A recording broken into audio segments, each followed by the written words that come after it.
గల ఒక పోలీస్ ఆఫీసర్గా ఆయన డ్యూటీని నెరవేర్చని చట్టం పట్టుకున్నంత మాత్రాన మీ నాన్నగారికి ఏ ప్రమాదం లేదు. న్యాయాన్ని నమ్ముకున్న నువ్వు తప్పకుండా ఆయన కాపాడతావు. అవును, నా రక్తం పంచుకు పుట్టిన నా బిడ్డ మీద నాకు ఆ నమ్మకం ఉంది. ఆఫీసర్,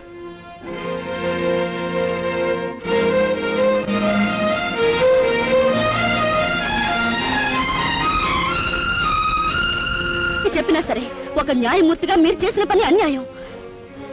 ఎన్నో ఏళ్లుగా దూరమైనా తన ఆత్మీయులు చూడడానికి వచ్చిన ఒక మనిషిని మోసంగా వలపన్ని పట్టుకోవడం చాలా దారుణం నాన్న, దారుణం. తప్పించు తిరిగే నేరస్తుణ్ణి చట్టం ఎలాగైనా పట్టుకోవచ్చు, అది తప్పేం కదమ్మా. ఇది చట్టం చాకచక్యంతో పట్టుకోవడం కాదు నాన్న. కన్న తండ్రిని మీకు నేను చెప్పిన విషయాన్ని మీరు చట్టానికి తెలియజేస్తే అది వంచంతో పట్టుకుంది.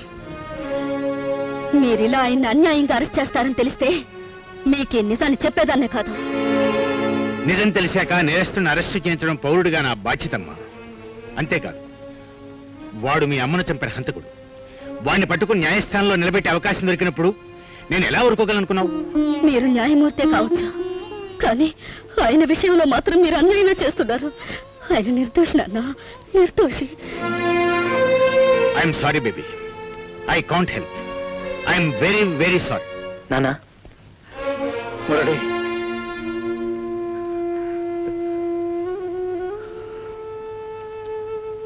ఏం బాబు, చట్టం పట్టుకున్న ఈ తండ్రిని కటకటాల వెనక చూసి బాధపడ్డానికి వచ్చావా? కాదు, ఈ కటకటాల వెనక నుంచి నిన్ను కాపాడి తీరుతానని చెప్పడానికి వచ్చాను. నువ్వు నాకు ఒక విషయం చెప్పాలి. ఏమిటి బాబు? ఆ రోజు అడవిలో ఉన్నప్పుడు మీ స్థావరానికి దెబ్బతిన్న మనిషి ఒకడు వచ్చాడు, గుర్తుందా? అతన గంగులు 6 వాడిని గురించి తెలుసుకుని గాయపడి వచ్చాడు. ఇప్పుడు అతను ఎక్కడుంటాడు?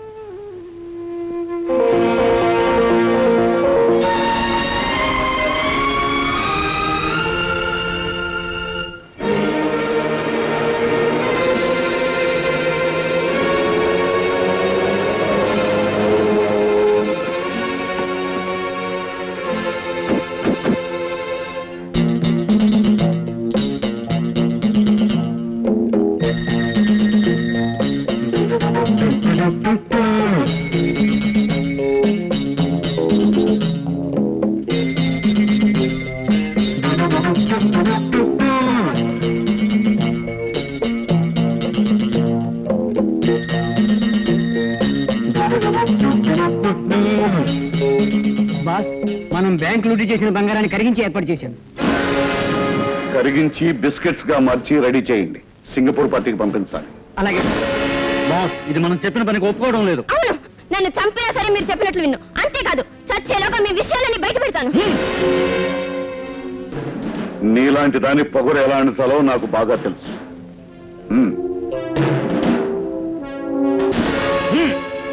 ఈ యాసిడ్ తో నువ్వు చావవు కానీ శవం కంటే దారుణంగా తయారవుతావు. మాట కూడా పోయి భయంకరంగా మారిపోతావు.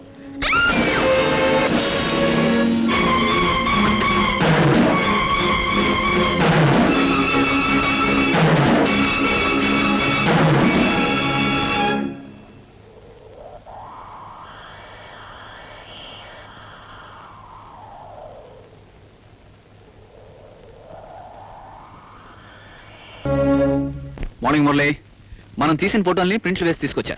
ఇవాళ మీ నాన్నగారి కేసు ట్రయల్కి వస్తుంది. ఈ సాక్ష్యాధారాలతో నువ్వు నిజాన్ని నిరూపించు ప్లీజ్. ఐఎమ్ సారీ, నీ మనసులో ఉన్న సంఘర్షణ ఏమిటో నాకు తెలుసు, కానీ నేను నీకు ఎటువంటి సలహా ఇవ్వలేను. ఏం చేయాలో నువ్వే నిర్ణయించుకో. All the best. బాబు మురళి, ఇదేమిటో ఇంకా ఇలాగే కూర్చున్నావు? ఈరోజు మొదటిసారిగా వాదించబోతున్నావు, అందులోనూ అది నీ జీవితానికి సంబంధించిన కేసు. ఈ కేసులో నువ్వు జయించి తీరాలని ఆ దేవుడికి పూజ చేశాను. హారతి అందుకో. ఏమిటి బాబు అలా ఉన్నావు? హారతి అందుకో. వద్దమ్మా, ఈ ఆర్త నేను కళ్ళకు అద్దుకోలేను. ఈ కేసు నేను వాదించలేను. మురళి, ఏమిటి నువ్వు అనేది? ఏమైంది నీకు? నన్నేం అడక్కమ్మా, నేను ఈ కేసు వాదించలేను. ఏమిటా నువ్వు మాట్లాడేది?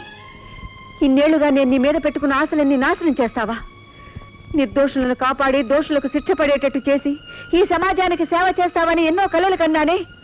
చూడలేని న్యాయదేవతకు చూపువై నిలిచి అభాగ్యులకు న్యాయం చేస్తావన్న నా నమ్మకాన్ని వమ్ము చేస్తావా? అమ్మా, నువ్వు అలా మాట్లాడకమ్మా. నా వృత్తిలో తొలి అడుగులోనే ఎటూ తేల్చుకోలేని ధర్మ సందేహం నాకు ఎదురైంది. న్యాయం అనే త్రాసుకి ఎటు పక్క నిలవాలో తెలియని సమస్య నన్ను వేధిస్తుంది. అంటే సమస్యలు సందేహాల పేరు పెట్టి నీ కన్న తల్లిని రక్షించడం మానేస్తావా? నీ కళ్ళ ముందే నీ కన్న తల్లి మూడు ముళ్ళు తెగిపోతుంటే చూస్తూ ఊరుకుంటావా? అమ్మా, నా తల్లి పసుపు కుంకాలు నిలబెట్టడం కోసం మరో స్త్రీమూర్తి సౌభాగ్యాన్ని నాశనం చేయమంటావా? మురళి, యుద్ధ రంగంలో అడుగు పెట్టిన మనిషి శత్రువును అంతం చేయాలే తప్ప ఆ శత్రు భార్య పసుపు కుంకాల గురించి ఆలోచించకూడదు. అదే విధంగా న్యాయస్థానంలో అడుగు పెట్టిన న్యాయవాది నేరస్తుణ్ణి హంతకుణ్ణి ఉరికంబానికి ఎక్కించాలి తప్ప అతని భార్య సౌభాగ్యాల గురించి ఆలోచించకూడదు. అమ్మా, నా తల్లి తాలిబొట్టుని నేను కాపాడితే మరో తల్లి తాలిబొట్టుని తెంపేసిన వాడిని అవుతాను. ఏమిట్రా నువ్వు మాట్లాడేది? ఎవరు ఆడదాని గురించి ఆలోచించి నీ కన్న తల్లికే న్యాయం చేయలేనంటావా? ఎవర్రా స్త్రీమూర్తి? ఎవరా హంతకుడు? నేను చెప్పబోయే నిజం నా గుండెలను బద్దలు చేసుకొస్తుంది. బయటకొచ్చే ఆ నిజం నీ గుండెలను బద్దలు చేస్తుందేమో. నేను చెప్పలేను. ఏమిట్రా? ఏమిటి నేను చెప్పే నిజం? ఆ హంతకుడు నీ మెడలో తాలి కట్టిన ధనంజయరావు గారమ్మా. నువ్వు చెప్పేది నిజమా? అవునమ్మా, ఇన్నేళ్లుగా నీకు నాకు లోకానికి తెలియని దారుణమైన నేరస్తుడు ఆయనే.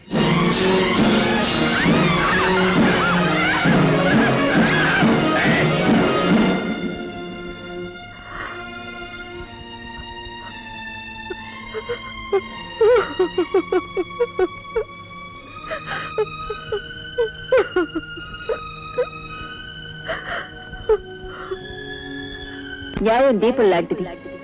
అది అన్యాయం జరిగే మనుషులకి వెళ్తున్నివ్వాలి. న్యాయం నిప్పు లాంటిది. అది అన్యాయం చేసే పెద్దల్ని బూడిద చేయాలి.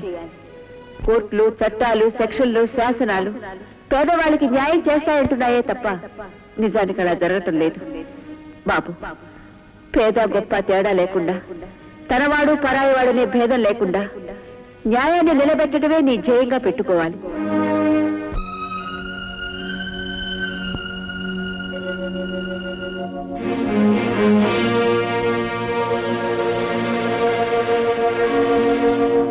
మురళి,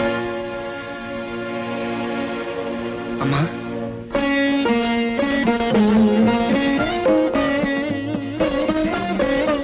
ఇదిగో బాబు, న్యాయానికి చిహ్నమైన ఈ నల్లకోటు ధరించి న్యాయస్థానంలో అడుగుపెట్టు. తన పర అనే భేదం లేకుండా న్యాయం కోసం వాదించు. దోషి ఎవరికి తండ్రి అయినా, ఎవరికి భర్త అయినా అతను శిక్షించబడి తీరాలి. ఒక తల్లి మంగళసూత్రాన్ని కాపాడబోయి 10 మంది స్త్రీల పసుపు కుంకానికి అన్యాయం చేయకు. తీసుకో. అమ్మా, నువ్వు మొదటి కేసులోనే విజయం పొందాలని నేను మనసారా దీవిస్తున్నాను బాబు. అమ్మా,